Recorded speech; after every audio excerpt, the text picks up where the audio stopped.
नमस्कार, देख रहे हैं आप न्यूज़ 18 और मैं हूं आपके साथ अंजलि मलिक।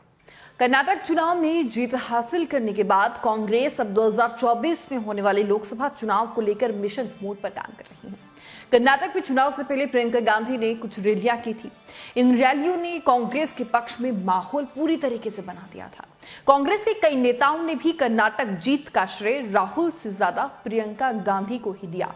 कर्नाटक चुनाव के बाद कांग्रेस के अंदर ही नहीं बल्कि कांग्रेस के बाहर भी प्रियंका गांधी की नेतृत्व क्षमता की खूब प्रशंसा हुई।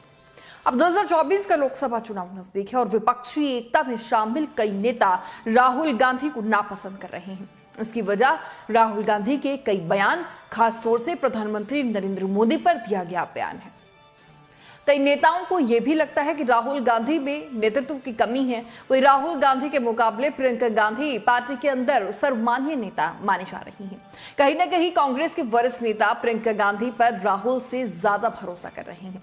यही वजह है कि पार्टी के कई नेता खुद प्रियंका गांधी को प्रधानमंत्री पद का उम्मीदवार के रूप में भी उतारने की बात कह चुके हैं। जी हाँ, अब 2024 लोकसभा चुनाव में प्रियंका को कांग्रेस का प्रधानमंत्री फेस बनाने की मांग जोरों शोरों के साथ राजनीतिक गलियारों में उठने लगी है। इसकी शुरुआत जो है वो कांग्रेस के वरिष्ठ नेता आचार्य प्रमोद कृष्णम ने की है।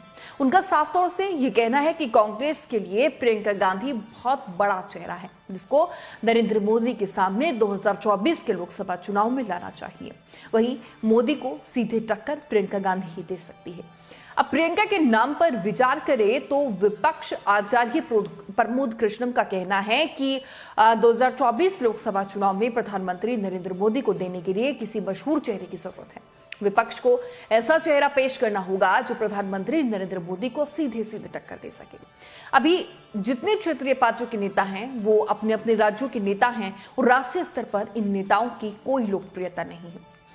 प्रमोद कृष्णम आगे कहते हैं कि 2024 का चुनाव मुद्दों से ज्यादा चेहरे का चुनाव है और पीएम नरेंद्र मोदी इस देश का सबसे बड़ा चेहरा है। उन्होंने कहा कि मुझे अपनी बात रखने का अधिकार है और फैसला विपक्ष को ही लेना होगा, लेकिन प्रधानमंत्री नरेंद्र मोदी के सामने प्रियंका गांधी एक बहुत बड़ा चेहरा माना जा रहा है। प्रियंका ही पीएम मोदी को हरा सकती है। अब विपक्ष जो है राहुल के नाम को लेकर क्यों सहमत नहीं है, ये भी जो एक बड़ा सवाल है इन दिनों खड़ा हो रहा है। दरअसल भारत जोड़ो यात्रा के बाद जो है राहुल गांधी की लोकप्रियता काफी बढ़ी। इसके बावजूद राहुल गांधी अब प्रधानमंत्री नरेंद्र मोदी फेस की रेस से धीरे धीरे बाहर होते जा रहे हैं। उसकी वजह क्या है वो जानिए। इसकी वजह यह है कि कांग्रेस के अंदर ही प्रियंका गांधी को प्रधानमंत्री उम्मीदवार बनाने की मांग उठ रही है। राहुल गांधी की सदस्यता का रद्द होना इसकी सबसे बड़ी वजह है। राहुल गांधी केरल के वायनाड से सांसद थे। जनप्रतिनिधि कानून के मुताबिक अगर सांसदों और विधायकों को किसी भी मामले में 2 साल की सजा हो जाती है या फिर उससे ज्यादा सजा होती है तो ऐसे में उनकी सदस्यता जो है वो रद्द हो जाती है।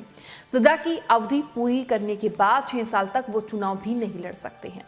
कई विपक्षी नेता जो हैं वो राहुल को विपक्ष के चेहरे के रूप में पेश करने पर आपत्ति जता चुके हैं।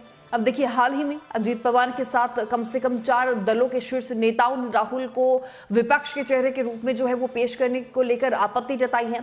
इस लिस्ट में शरद पवार का नाम भी शामिल हो गया है।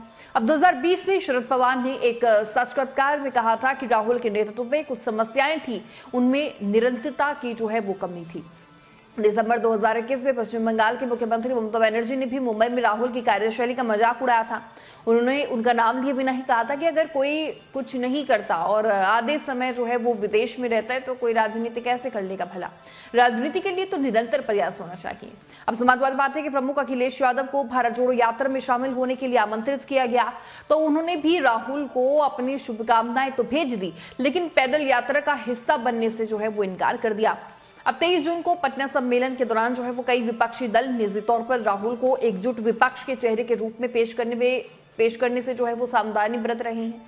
उन्हें डर है कि प्रधानमंत्री नरेंद्र मोदी और राहुल के बीच जो है वो मुकाबले में दूसरे नंबर पर रहेंगे। राहुल गांधी और प्रियंका गांधी में कौन कितना अनुभवी है ये भी अब जानिए। बता दें आपको कि राहुल गांधी जो है वो 2004 में लोकसभा के लिए चुने गए थे। यहीं से उन्होंने अपनी राजनीति में जो है वो प्रवेश किया था। उन्होंने 2009 में भी अपनी सीट बरकरार रखी, 13 में भी उन्हें कांग्रेस पार्टी का उपाध्यक्ष जो है वो नामित कर दिया गया। फिर राहुल गांधी को 2017 के अंत में कांग्रेस पार्टी का प्रमुख जो है वो बना दिया गया। उन्होंने लोकसभा में चुनाव में अमेठी उत्तर प्रदेश और वायनाड केरल के निर्वाचन क्षेत्रों का प्रतिनिधित्व जो है वो किया। 2019 में राहुल गांधी जो है वो कांग्रेस की परंपरागत सीट अमेठी से लोकसभा चुनाव जो है वो हार गए थे। अब हालांकि उन्होंने जो है इस चुनाव में केरल की वायनाड सीट से भी चुनाव लड़ा था, जहां उन्होंने जीत दर्ज कर ली थी। वो मुख्य विपक्षी दल भारतीय राष्ट्रीय कांग्रेस के सदस्य हैं और 16 दिसंबर 2017 से 3 जुलाई 2019 तक पार्टी के अध्यक्ष भी रहे। साफ है कि राजनीति के मामले में राहुल के पास जो है वो प्रियंका से ज्यादा अनुभव है। फिलहाल उन्होंने मानहानि के केस में लोकसभा की सदस्यता जो है वो अपनी गंवा दी है। अब राहुल सांसद रहे हैं और वो उम्र में भी प्रियंका से 2 साल बड़े हैं। प्रियंका गांधी ने साल 2019 में आधिकारिक तौर पर राजनीति में वो शामिल हुई थी। उन्हें उत्तर प्रदेश के पूर्वी हिस्से के लिए पार्टी महासचिव नियुक्त किया गया था। इससे पहले के चुनावों में प्रियंका ने भाई और अपनी मां सोनिया गांधी के लिए बड़े पैमाने पर प्रचार किया था। क्या वाकई प्रियंका गांधी जो है वो राहुल के मुकाबले अच्छा चेहरा बन सकती है? ये बड़ा सवाल खड़ा होता है। अब जानकार ये मानते हैं कि भारत का चुनाव जो है वो दुनिया में सबसे बड़ा चुनाव है, इसीलिए भी कोई भविष्यवाणी करना सबसे मुश्किल काम है। हालांकि राजनीतिक विश्लेषक और सर्वेक्षणकर्ता जो हैं वो इस बात से सहमत है कि प्रधानमंत्री नरेंद्र मोदी की लोकप्रियता उनके शुरुआती दिनों के मुकाबले कम हो गई है। अगर राहुल के मुकाबले प्रियंका को मैदान में उतार दिया जाए तो आने वाले समय में नतीजे बेहतर हो सकते हैं। अब प्रियंका गांधी की झलक उनकी दादी इंदिरा गांधी से मिलती है। वही उनके भाषणों में भी इंदिरा गांधी की तरह ही जनता को आकर्षित करने वाली एक जो कला है। उनके भाई की सबसे बड़ी कमजोरी ये है कि कई मौकों पर उन्हें सुस्त माना गया है। कर्नाटक चुनाव में भी प्रधानमंत्री नरेंद्र मोदी ने रैलियां की थी और प्रियंका ने भी रैली की। नतीजे कांग्रेस के पक्ष में आ गए थे।